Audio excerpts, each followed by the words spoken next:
사랑하는 샌덤 장로교회 청년사역부 여러분, 이번 주에도 이렇게 영상으로 메시지를 나누게 되었습니다. 하나님의 말씀을 같이 나누면서 우리가 이 어려운 시기를 함께 이겨내기를 소망합니다. 오늘 말씀은 사도행전 9장 1절에서 5절 말씀입니다. 사울이 주의 제자들에 대하여 여전히 위협과 살기가 등등하여 대제사장에게 가서 다메섹 여러 회당에 가져갈 공문을 청하니, 이는 만일 그 도를 따르는 사람을 만나면 남녀를 막론하고 결박하여 예루살렘으로 잡아오려 함이라. 사울이 길을 가다가 다메섹에 가까이 이르더니 호련히 하늘로부터 빛이 그를 둘러 비추는지라. 땅에 엎드러져 들음에 소리가 있어 이르시되 사울아 사울아 네가 어찌하여 나를 박해하느냐 하시거늘 대답하되 주여 누구시니까? 이르시되 나는 내가 박해하는 예수라. 아멘. 주여 누시오니까? 이르시되 나는 내가 핍박하는 예수라. 사울은 하나님을 위해서 열심히 살아가고 있었습니다.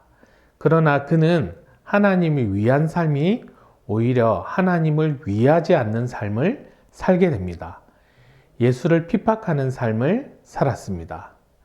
열심히 갔지만 잘못 갔던 것이었습니다. 우리는 어떠한가요? 요즘 선거철이 다가오면서 국민을 위해서, 나라를 위해서라는 말로 많은 말들이 나오고 있습니다. 국민을 위해서를 잘 살펴봐야 됩니다. 모두가 누군가를 위하여를 외치는 시대입니다. 그러나 정말 무엇을 위한 것인지 잘 살펴봐야 하겠습니다. 우리를 위한 것인지 그들 자신을 위한 것인지 말이죠. 사울이라는 한 청년이 있었습니다. 그는 예수님을 만났습니다. 기독교 역사상 오순절 이후 최대 사건은 사울과 예수님이 만난 사건입니다. 사울이 예수님을 만남으로 말미암아 사울이라는 한 개인의 구원을 넘어 복음이 온 세상으로 전해지는 놀라운 일이 일어났습니다. 전 세계가 복음을 듣게 되는 일이 바로 이 청년 사울이 예수님을 만난 사건으로 말미암아 이루어진 것입니다. 한 사람이 예수님을 만남으로 가정이 변화되며 사회가 변화됩니다. 예수님을 만난다는 것은 변화를 만들어내는 시작입니다. 사도행전 22장 3절에서 9절에는 자신의 고백으로 사도 바울이 이날의 일을 고백합니다. 제가 읽겠습니다. 나는 유대인으로 길리기아 다소에서 났고 이 성에서 자라 가말리엘의 문화에서 우리 조상들의 율법에 엄한 교훈을 받았고 오늘 너희 모든 사람처럼 하나님께 대하여 열심히 있는 자라. 내가 이 돌을 박해하여 사람을 죽이기까지 하고 남녀를 결박하여 옥에 넘겼노니 이에 대제사장과 모든 장로들이 내 증인이라.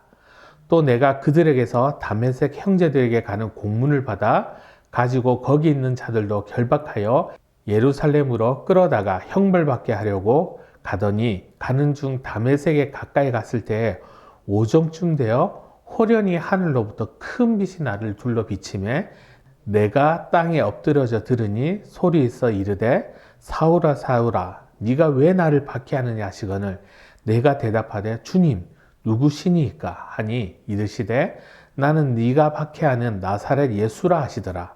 나와 함께 있는 사람들이 밝은 빛을 보면서도 나에게 말씀하신 이의 소리는 듣지 못하더라. 아멘. 살기가 등등하였던 사울은 사실 영적인 장님이었습니다.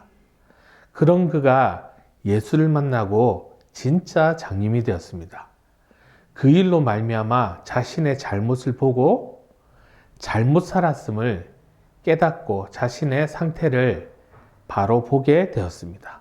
그리고 그가 눈을 뜰 때 그의 영적인 눈도 뜨게 되었습니다. 그는 하나님을 보게 되고 자신을 보게 되고 주위를 제대로 보게 되었습니다. 오늘 말씀에서 오정은 낮 12시를 뜻합니다. 가장 밝은 시간에 햇빛보다 더 밝으신 주님의 빛을 보게 되었습니다. 자신의 힘으로 다녔던 사울이 이제 사람 손에 이끌려 다니게 됩니다. 노력으로, 자신의 공로로 살았던 바울이 이제 은혜를 경험하게 됩니다. 진리를 경험하게 됩니다. 곡식을 가는 맷돌은 둥글고 큰 두 개의 돌로 구성되어 있습니다. 고정되어 있는 아래짝 돌을 순맷돌이라 부르고 윗짝 돌의 이름을 앞맷돌이라 부릅니다. 앞맷돌의 구멍에 곡식을 넣고 맷돌이 돌면 곡식이 갈려서 나오게 됩니다. 윗짝 앞맷돌을 돌리는 손잡이의 이름이 어처구니입니다. 맷돌 손잡이 알아요? 맷돌 손잡이를 어이라 그래요, 어이. 맷돌에 뭘 가려고 집어넣고 맷돌을 돌리려고 하는데 손잡이가 빠졌네. 이런 상황을 어이가 없다 그래요. 황당하잖아. 아무것도 아닌 손잡이 때문에 해야 될 일을 못하니까. 우리는 어처구니 없는 삶을 살고 있지는 않은가요? 주님 없이 내 삶을 살아가려고 한다면, 믿음 없이 이 세상을 살아가려 한다면, 사랑과 인내 없이 성장하려고 한다면, 기도 없이 평안해지길 원한다면, 전도의 수고 없이 부흥을 원한다면 우리는 어처구니 없는 삶을 사는 것입니다. 사울은 어처구니 없는 삶을 살고 있었습니다. 하나님을 위하는 삶을 산다고 생각했던 그의 삶은 하나님을 위한 것이 아닌 하나님을 회방하는 삶이었습니다. 우리는 제대로 보고 정말 주님을 위한 삶을 살고 있습니까? 정치인들의 빈수레 같은 공약처럼 무언가를 위하여라고 말하지만 사실은 내 자신을 위한 삶을 살고 있지는 않습니까? 사울이 예수님을 만나고 변화된 것처럼 우리도 주님을 만나고 영적인 눈이 뜨여야 하겠습니다. 어느 액자에 기록되어 있는 글을 제가 읽었는데요. 나는 내 인생의 길목에 서 계신 주님께 말씀드렸습니다. 주님, 제게 촛불을 주셔서 미지의 길을 안전하게 나아가게 해주십시오. 주님께서 대답하셨습니다. 너의 손을 내밀어 나의 손을 잡고 그냥 앞으로 나아가거라. 그것이 촛불보다 더 나을 것이요 네가 아는 길보다 더 안전하리라. 열심히 살았지만 방향이 잘못되었다면 이제 주님 앞에서 우리의 방향을 맞추어야 할 때입니다. 주님의 손을 잡고 주님의 이끌림을 받아야 합니다. 자기 소견에 옳은 대로 사는 어처구니 없는 삶을 벗어버려야 합니다. 천국 가서 예수님 만나서 말씀은 많이 들었습니다 라고 할 수 없습니다. 그냥 예수님에 대한 말씀만 많이 듣는 삶이 아니라 예수님을 닮아서 가야 됩니다. 예수님을 닮는다는 말은 인간으로 오셔서 우리처럼 살아가는 동안에 보여주신 예수님의 삶의 태도와 목적을 배운다는 것입니다. 구원은 천국행 티켓을 손에 쥐는 것이 아니라 우리가 천국행 티켓이 되는 것입니다. 예수 그리스도는 행복한 삶을 위한 방편이 아닙니다. 보증이 아닙니다. 그분이 우리의 목적이십니다. 예수님은 편한 삶을 위해 필요한 분, 의지할 분이 아닙니다. 그분이 우리 삶의 목적입니다. 이 땅에서 영원히 살 것처럼 살아가는 사람에게 주님은 하나의 방편일 뿐입니다. 그러나 하나님과 영원히 살아가길 소망하는 사람에게 주님은 목적입니다.